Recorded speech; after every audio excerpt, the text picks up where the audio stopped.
हिंद। आज के क्लास में आप तमाम का स्वागत है।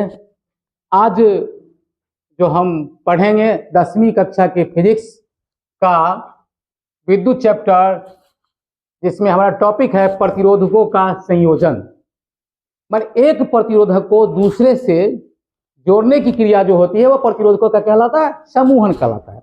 अब ये समूहन जो है ना, वो दो विधि से करते हैं। संयोजन समूहन दो विधि से करते हैं। एक विधि हमारा होता है श्रेणी क्रम संयोजन, श्रेणी क्रम संयोजन सीरीज ग्रुपिंग, और दूसरा होता है समांतर क्रम या पार्श्व क्रम संयोजन, जिसको पैरेलल ग्रुपिंग कहते हैं। तो प्रतिरोधकों का दो तरह से हम संयोजन करते हैं, पहला श्रेणी क्रम और दूसरा समांतर क्रम। आज हम श्रेणी क्रम संयोजन को देखेंगे, उसके बारे में पढ़ेंगे और उसके लिए समतुल्य प्रतिरोध का व्यंजक प्राप्त करेंगे। श्रेणी क्रम संयोजन के लिए, श्रेणी क्रम संयोजन में क्या होता है कि एक प्रतिरोधक का जो दूसरा सिरा होता है वो दूसरे के पहले से जोड़ देते हैं, फिर इस तरह से दूसरे का दूसरा छोर तीसरे के, इस तरह से जोड़ देते हैं और ये हमारा बन जाता है श्रेणी क्रम। अब हो सकता है कि भाई श्रेणी क्रम संयोजन में करते हैं तो उसके समतुल्य प्रतिरोध क्या होगा, इसको भी जानना जरूरी है। तो चलिए हम देखते हैं आगे, लेकिन इससे पहले अगर आपको ये वीडियो अच्छा लगे तो रिक्वेस्ट है कि आप इसको सब्सक्राइब करेंगे। ठीक है, बढ़ते हैं। तो क्या है इसमें हमारा, देखिए कि यहाँ क्या है कि ए बी, ये ए बी, बी सी और सी डी। ए बी, ये ए बी, यहां से बी, ये बी सी, फिर और ये सी डी। हमारा ये तीन प्रतिरोधक है, ए बी, बी सी और सी डी। तीन प्रतिरोधक कितने हैं, कितने, तीन प्रतिरोधक श्रेणी क्रम में संयोजित है। किस क्रम में, श्रेणी क्रम में संयोजित है, संयोजित है, श्रेणी क्रम में संयुक्त है। पहला प्रतिरोधक ए बी है, यहाँ ए से बी ये बी, दूसरा है बी सी और तीसरा ये सी डी, श्रेणी क्रम में संयोजित है। और ये प्रतिरोधक जो है, इनके प्रतिरोध क्या क्या है, एक ए बी का R1, बी सी का R2 और ये सी डी का R3। इसको लिखेंगे इनके प्रतिरोध क्रमशः रिस्पेक्टिवली क्या क्या है, R1, R2 एवं R3 है। ए बी के प्रतिरोध है R1, बी सी का R2 और सी डी का R3 है। इनके प्रतिरोध ये है। अब देखिए कि ये ए बी जो प्रतिरोधक है, बी सी है और सी डी है, इनके विभवांतर क्या क्या है। ए बी का V1, इन प्रतिरोधकों के सिरों के बीच का विभवांतर क्रमशः क्या क्या है, ध्यान दे दीजिए, क्रमशः क्या क्या है। यहाँ देखिए V1, V2 यानी ए बी का V1, सिरा ए और बी के बीच विभवांतर V1, सिरा बी और सी के बीच का विभवांतर V2 और सिरा सी और डी के बीच का विभवांतर V3 यानी V1, V2 एवं V3 है। और हमारा ये धारा बह रहा है इससे I, इससे धारा बह रहा है I, इसको लिखेंगे यदि इन सिरों के बीच,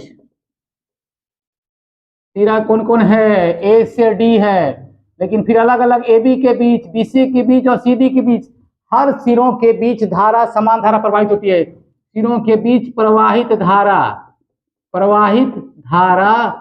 आई हो। तो अब देखिए क्या हो गया, धारा क्या प्रवाहित हो रहा है, आई। इनके बीच, इनका बीच में धारा प्रवाहित आई हो रहा है। सिरा बी के बीच में वही धारा प्रवाहित हो, बी सी के बीच में और सी डी सबके बीच समान धारा प्रवाहित हो रहा है। और कुल यहाँ धारा क्या है, ए और डी के बीच प्रवाहित धारा आई है।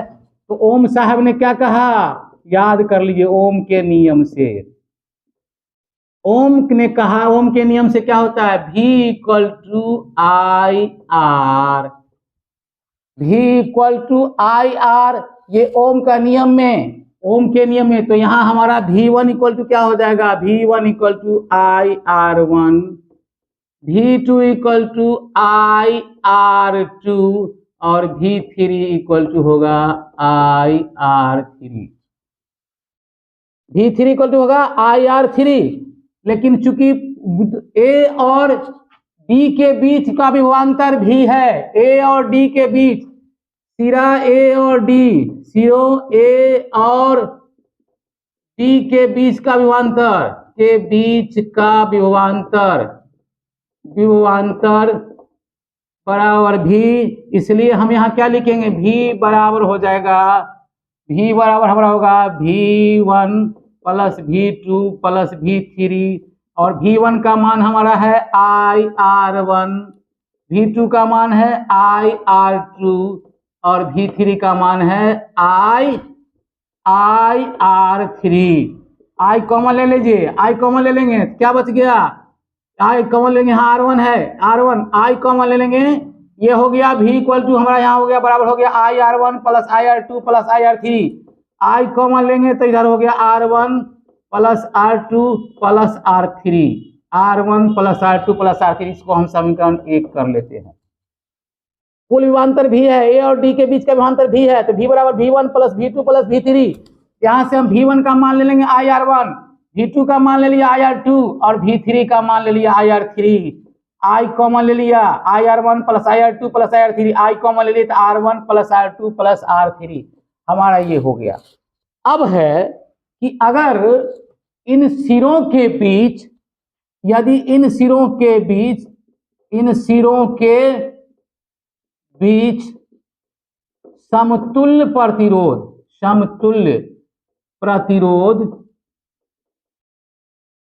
RS लिखते हैं, इसलिए कि ये है सीरीज ग्रुपिंग में, इसलिए S लिख दिया, S में सीरीज RS हो, तो उस परिस्थिति में क्या हो जाएगा, हम इसको इधर देखते हैं। उस परिस्थिति में ओम के नियम ओम के नियम ने वही हुआ, ओम के नियम से, ओम का नियम वही है, क्या है, ओम का नियम V इक्वल टू IR, तो इसमें क्या हो जाएगा, V इक्वल टू IRS, ये V equal to IRS, I प्रवाहित धारा और RS हुआ समतुल्य प्रतिरोध, इसको समीकरण 2 कर ले। अब देखिए समीकरण 1 का बायां पक्ष क्या था, इसमें भी V था, समीकरण 1 का बायां पक्ष भी, समीकरण 2 का भी बायां पक्ष भी, यानी दोनों का बायां पक्ष बराबर है, तो दायां भी बराबर होगा, इसलिए लिखेंगे समीकरण 1 और 2 से, समीकरण 1 और 2 से, समीकरण 1 और 2 से क्या हो जाएगा, IR1 I into R1 plus R2 plus R3 बराबर होगा IRS, क्या होगा बराबर IRS, और I से I कटेगा, इधर हो गया R1 plus R2 plus R3 बराबर होगा RS, इसको सीधा करके लिखिए तो RS बराबर क्या हो जाएगा, R1 plus R2 plus R3, यही हमारा हो गया श्रेणी क्रम में संयोजित 3 प्रतिरोध R1 R2 R3 के लिए समतुल्य प्रतिरोध का व्यंजक, अर्थात हम यूं कह लेंगे कि समतुल्य प्रतिरोध कई प्रतिरोधों को अगर श्रेणी क्रम में जोड़ा हुआ है तो उनका समतुल्य प्रतिरोध उन प्रतिरोधकों के योग के बराबर होगा। जैसे यदि मान लिया जाए कि 3 को प्रतिरोध हो जाए 1 ओम का, 2 ओम का और 3 ओम का, तो इनका समतुल्य प्रतिरोध क्या होगा, 1 ओम प्लस 2 ओम प्लस 3 ओम, यानी कुल मिला के 1 2 3 3 6 ओम हो जाएगा। तो इस आधार पर हम आंकिक प्रश्नों को भी हल कर सकते हैं। आज बस इतना ही।